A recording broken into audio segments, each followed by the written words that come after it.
नमस्कार दोस्तों, आज के इस वीडियो में हम फंडामेंटल राइट्स यानी कि मौलिक अधिकारों के बारे में जानेंगे। फंडामेंटल राइट्स यानी कि मौलिक अधिकार संविधान के भाग 3 यानी कि पार्ट 3 के अनुच्छेद 12 से लेकर 35 तक या आर्टिकल 12 से लेकर 35 तक दिए हुए हैं। तो आइए हम एक एक कर इन सभी आर्टिकल्स को समझते हैं।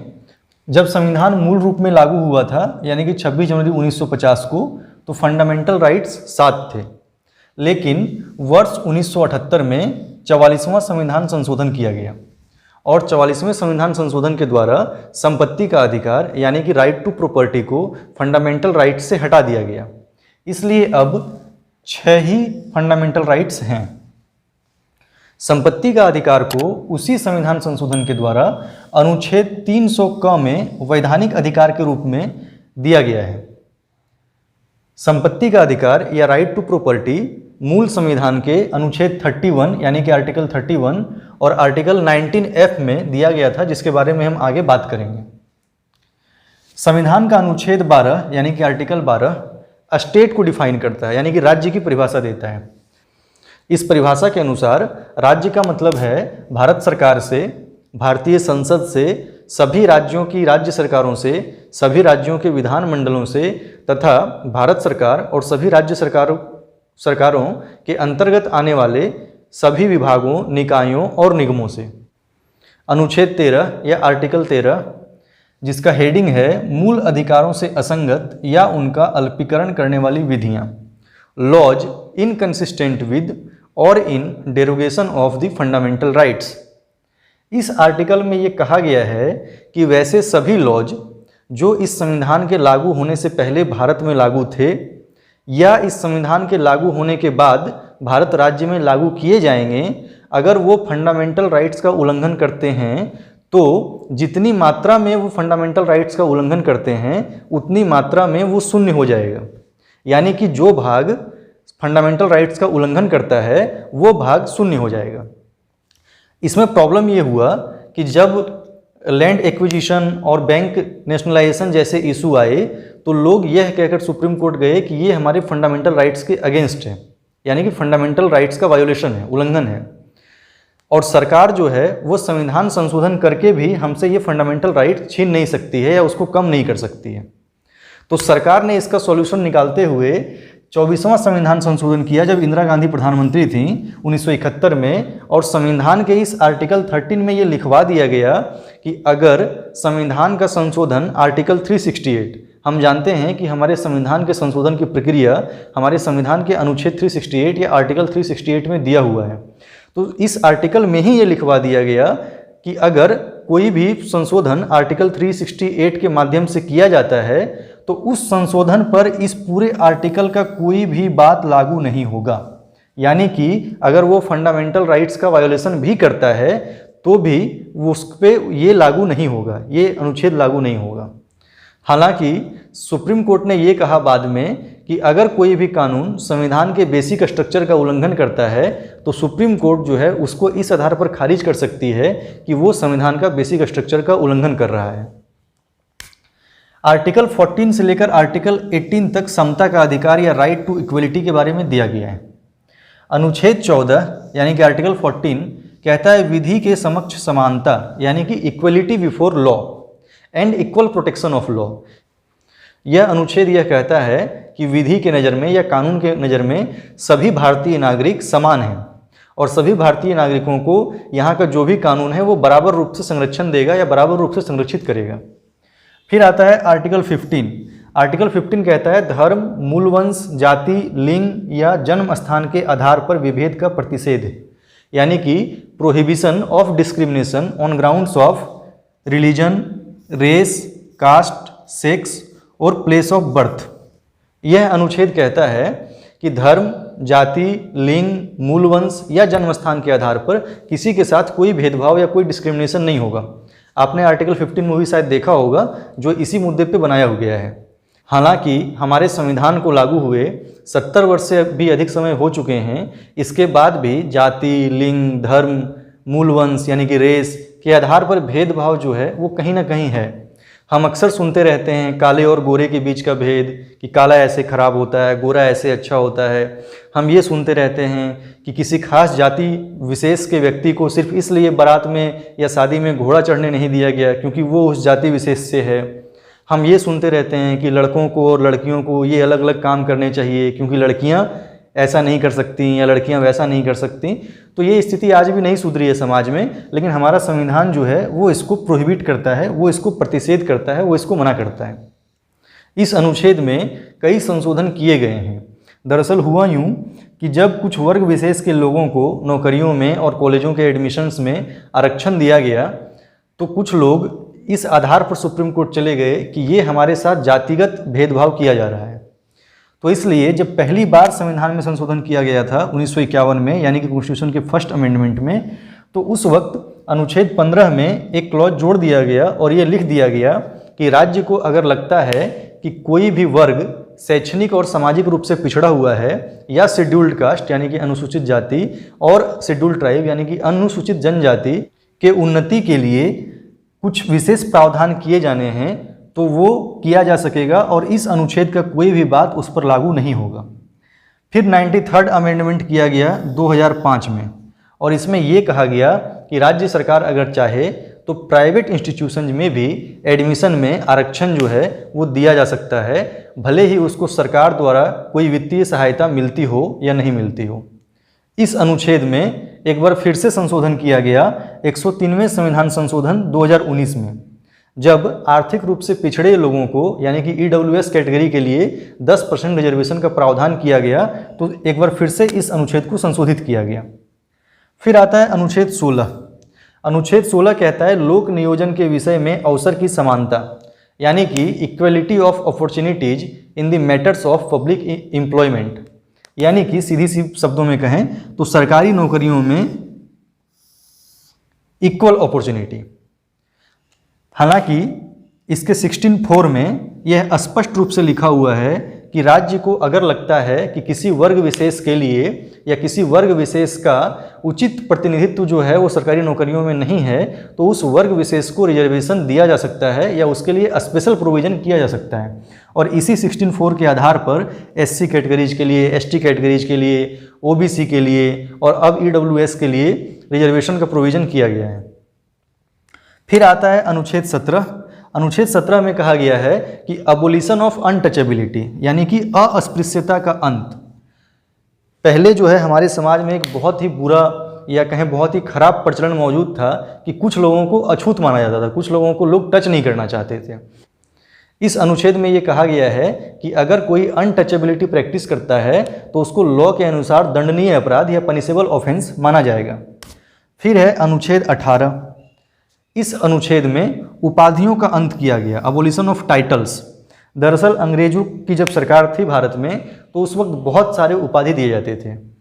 इस अनुच्छेद में ये कहा गया है कि राज्य, विद्या या सेना संबंधी सम्मान के अलावा कोई और टाइटल या उपाधि किसी को नहीं देगी।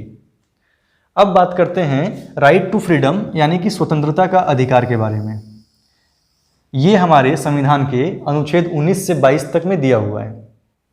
अनुच्छेद 19A से लेकर 19G, इसमें अलग अलग प्रकार के फ्रीडम यानी कि स्वतंत्रता का अधिकार दिया गया है। सबसे पहला है 19A अभिव्यक्ति की स्वतंत्रता, जिसको हम कहते हैं right to freedom of speech and expression. फिर है शांतिपूर्वक सम्मेलन, राइट टू असेंबल पीसफुली। फिर है संगठन या संघ बनाने, राइट टू फॉर्म एसोसिएशंस। फिर है आबाद संचरण। आबाद संचरण का मतलब है पूरे भारत में बिना किसी रोक टोक के आने जाने का स्वतंत्रता।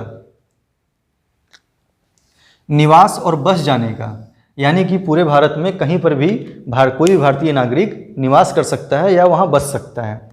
F में संपत्ति के अधिकार से संबंधित था, जिसको कि 44th अमेंडमेंट के द्वारा हटा दिया गया। G में है कोई भी व्यापार या कारोबार करने की स्वतंत्रता। हालांकि आर्टिकल 19 के सब क्लॉज 2 से लेकर 6 तक में यह दिया हुआ है कि इन सभी अधिकारों पे रीजनेबल रेस्ट्रिक्शंस यानी कि युक्ति युक्त निर्बंधन इम्पोज किया जा सकता है या लगाया जा सकता है। तो हम समझते हैं कि रीजनेबल रेस्ट्रिक्शंस क्या होता है।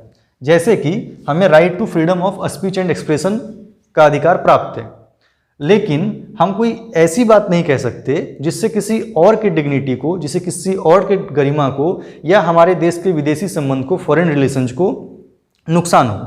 तो इसलिए अगर हम कोई ऐसा बात कहते हैं तो उसके ऊपर रीजनेबल रिस्ट्रिक्शन लगाया जा सकता है। फिर है शांतिपूर्वक सम्मेलन। इसमें ये बात लिखी हुई है शांतिपूर्वक सम्मेलन वाले सब क्लॉज में कि आप हथियारों के साथ प्रदर्शन नहीं कर सकते। फिर आता है संगठन या संघ बनाने की स्वतंत्रता। तो हम एसोसिएशन तो बना सकते हैं पर कोई ऐसा एसोसिएशन नहीं बना सकते जिससे हमारे देश के एकता को या देश के अखंडता को या फॉरेन रिलेशंस को या हमारे देश के अंदर किसी अन्य प्रकार के उपद्रव को जन्म दे। तो हम ऐसा किसी प्रकार का संगठन या एसोसिएशन नहीं बना सकते हैं। फिर है आबाद संचरण कि हम कहीं पे भी, पूरे भारत में कहीं पर भी बिना किसी रोक टोक के जा सकते हैं। अब ये हो सकता है कि हम ये कहें कि जो प्रोटेक्टेड एरियाज है, जैसे कोई वाइल्ड लाइफ सेंचुरीज है या कोई सेंसिटिव प्लेस है, जैसे कि अंडमान एंड निकोबार आइलैंड में कुछ आइलैंड ऐसा है जहाँ पे जाने के लिए स्पेशल परमिशन लेना पड़ता है। इवन नॉर्थ ईस्ट में यानी कि पूर्वोत्तर के राज्यों में भी कुछ ऐसे जगह हैं जहाँ पे जाने के लिए हमें स्पेशल परमिशन लेना पड़ता है। या फिर मिलिट्री के जहाँ पे हथियार रखे हों, ऐसे जगहों पे हम नहीं जा सकते और हम ये नहीं कह सकते कि ये हमारा फंडामेंटल राइट है कि हम कहीं भी जा सकें। तो ये है रीजनेबल रिस्ट्रिक्शंस। फिर है निवास और बस जाने का अधिकार। हमें ये अधिकार है कि हम पूरे देश में कहीं पर भी जाकर रह सकते हैं, निवास कर सकते हैं या वहाँ बस सकते हैं। लेकिन कुछ रेस्ट्रिक्शंस भी हैं, जैसे कि पूर्वोत्तर राज्यों में यानी कि नॉर्थ ईस्ट के राज्यों में कुछ ऐसे जगह हैं जहाँ पर हम ज़मीन नहीं खरीद सकते, जहाँ हम नहीं बस सकते। अंडमान निकोबार आइलैंड है। तो इस प्रकार के कुछ ऐसे रेस्ट्रिक्टेड एरियाज हैं जहाँ हम जाकर ज़मीन नहीं खरीद सकते या वहाँ हम नहीं बस सकते हैं।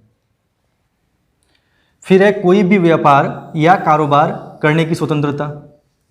लेकिन अगर हम ये सोचें कि हम कोई भी व्यापार कर सकते हैं, जैसे अब कोई कहेगा कि भाई हम गांजा बेचेंगे यानी कि मारिजुआना, कोई कहेगा कि हम अफीम बेचेंगे, कोई कहेगा कि मेरे पास डिग्री तो है नहीं फिर भी हम डॉक्टर बनेंगे क्योंकि हमको ये अधिकार मिला हुआ है कि हम कोई भी व्यापार या कारोबार कर सकते हैं। तो इसलिए रीजनेबल रिस्ट्रिक्शंस है, यानी कि हम जो कुछ भी करेंगे उसके ऊपर रीजनेबल रिस्ट्रिक्शन लगाया जा सकता है, रीजनेबल रिस्ट्रिक्शन इम्पोज किया जा सकता है। हम ऐसा नहीं कह सकते कि ये जो हमें अधिकार मिले हुए हैं इस अधिकार के तहत हम जो मन में आए हम वो करें। फिर है अनुच्छेद 20। इसमें कहा गया है अपराधों के लिए दोष सिद्धि के संबंध में संरक्षण, यानी कि protection in respect of conviction for offences. इस अनुच्छेद के क्लॉज 1 में ये कहा गया है कि कोई भी व्यक्ति जिस वक्त कोई अपराध किया है उस वक्त में उस अपराध के लिए जो निर्धारित दंड था उसको वही दंड दिया जाएगा। इसको एक उदाहरण से समझते हैं। मान लीजिए कोई व्यक्ति आज से 1 सप्ताह पहले चोरी के आरोप में गिरफ्तार हो गया। जिस दिन उसने चोरी किया था उस दिन हमारे यहाँ जो कानून था उसके अकॉर्डिंग उसको मैक्सिमम दंड 1 साल तक जेल की हो सकती थी।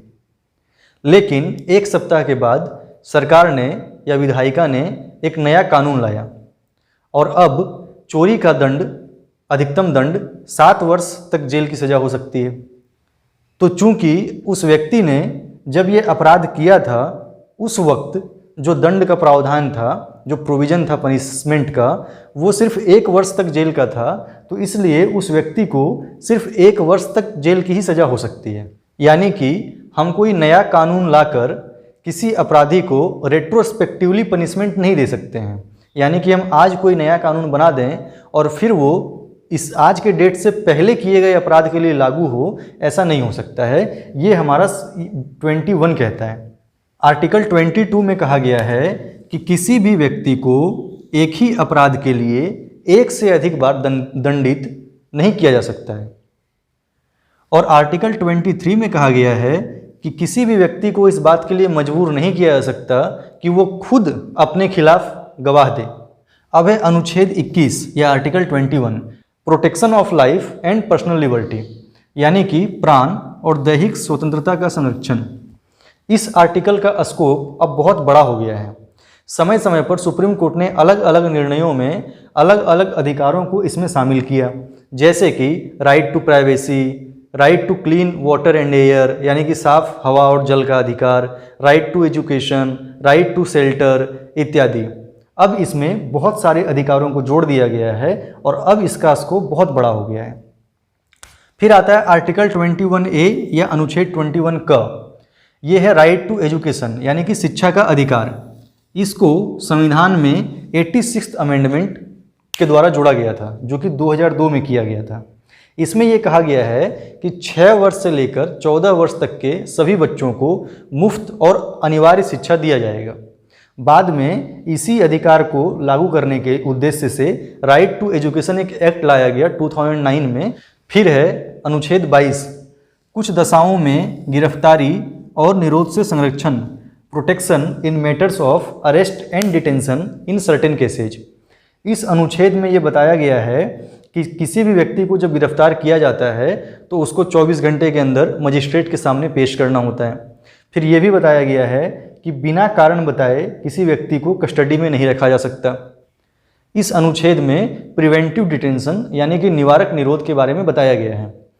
प्रिवेंटिव डिटेंशन या निवारक निरोध का मतलब है किसी व्यक्ति को सिर्फ इस संभावना के आधार पर डिटेन कर लेना कि अगर हम इसको डिटेन नहीं करते हैं तो इसके कारण लॉ एंड ऑर्डर का सिचुएशन बिगड़ सकता है या इसके कारण कोई ऑफेंस हो सकता है।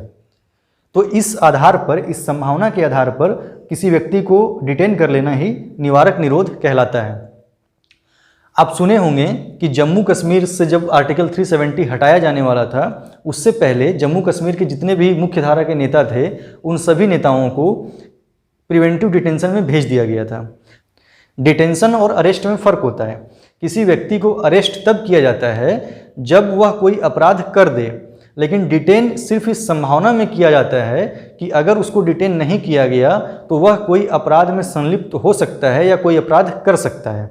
तो प्रिवेंटिव डिटेंशन या निवारक निरोध के बारे में इस आर्टिकल में दिया हुआ है। फंडामेंटल राइट्स से संबंधित जो बाकी के आर्टिकल्स हैं यानी कि अनुच्छेद 23 से लेकर 35 तक, उसको हम अगले वीडियो में डिस्कस करेंगे। धन्यवाद। Thank you for watching. For more such videos please subscribe the channel and hit the bell icon.